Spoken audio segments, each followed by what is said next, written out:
একটু খেয়াল করে দেখেন। আমার সামনে যিনি শুয়ে আছে আমার মা, জন্মদাত্রী মা। আমার মুখ দিয়ে কথা বেরোচ্ছে না, তারপরও তুই একটা কথা বলি। মা যেদিন মারা যাবে তার আগের দিন আমি 30 মিনিট কথা বলছি। কথা বলার পরে মা বলতেছে যে আমি বাঁচিয়েছি যে কদিন, সেই কদিন সংসারটা দেখি, আর আমি মারা গেলে সংসারের কি হইবে সেটা তুই বুঝবো এলা। আমি জানি না যে মা তারপরের দিনে মারা যাবে।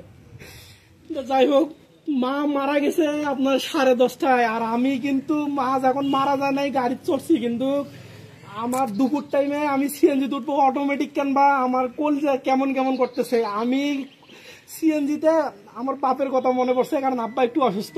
তা আমি নিজে নিজে বলতেছি রব্বির হামুমা কামা রব্বাইনি সগীরা, রব্বির হামুমা কামা রব্বাইনি সগীরা। দুপুরে পড়ছি আমি সিএনজিতে, সেজন্য কোম্পানির কাজ করি। তারপরে আমি রওনা দিছি সন্ধ্যার পর, কোম্পানি কাজ শেষ করি, কিন্তু মার সাথে কথা কইনি যে আমি ডাইরেক্ট আসিয়া তারপরে আমি বাড়িতে ঢুকবো আর কি। কিন্তু ভাগ্যক্রমে 11টার দিকে আমার কল দিয়ে কয় বাড়ি আসো তোর মা মেডিকেলে। কিন্তু কথার আওয়াজে বুঝে গেছি যে আমার মা আর এই দুনিয়াতে নাই।